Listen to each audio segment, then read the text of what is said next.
I'm Sharesh from class 10D, here to present a speech on one of the most important qualities a man can possess, faith. Faith is something that all of us have. It's something that no one can escape from. Even if someone doesn't believe in religious texts, they might have placed their faith in something else instead. It might be their own logical thinking, what their senses tell them, or the theories they choose to believe in. For example, a person might say, I don't believe in God because I can't see Him. In a way, they're placing their faith in their eyes, and they believe that what they can't see must not exist. Similarly, there are others who might say that I don't trust the ancient scriptures, I trust the modern theories of science. This also requires a kind of faith, because as we know, the theories which might be true today might not be so tomorrow. So, accepting those theories as truths today requires a huge leap of faith, be it social science, material science, or spiritual understanding. Faith plays an important role in accepting and understanding knowledge. Sri Krishna preached about faith in Bhagavad Gita as well.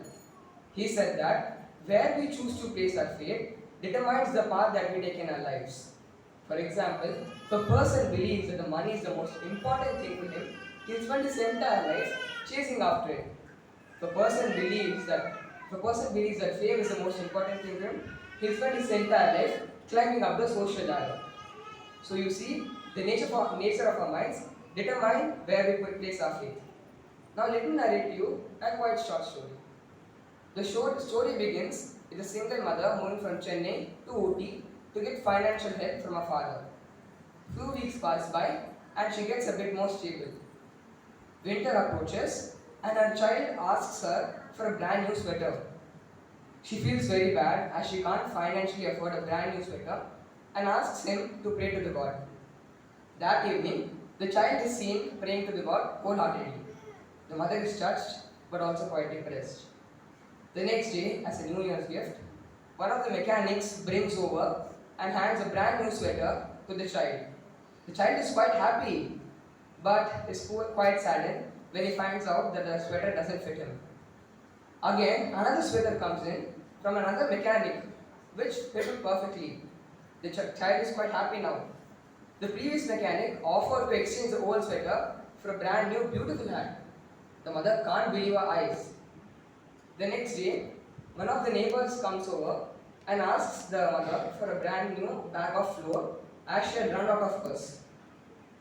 The mother was about to say something, but then the child stops her and asks the neighbor to pray to God, as he will most certainly give whatever she wants to her. The mother gets quite skeptical about this and she rushes to the nearest grocery store and buys a bag of flour and places it in front of the neighbor's porch. The next day, the neighbor is quite delighted to find a brand new bag of flour outside of her front door. Few years pass by and the child grows up to be a well-renowned man throughout the world. The neighbor asks the mother, does your child still believe in God? Her reply was, yes, he is still a firm believer. So you see, faith, one day or the other, comes back to us. So it's our responsibility to put faith in good things and hope for the betterment of everyone. I would like to end my speech by quoting Swami Dayanand Ji.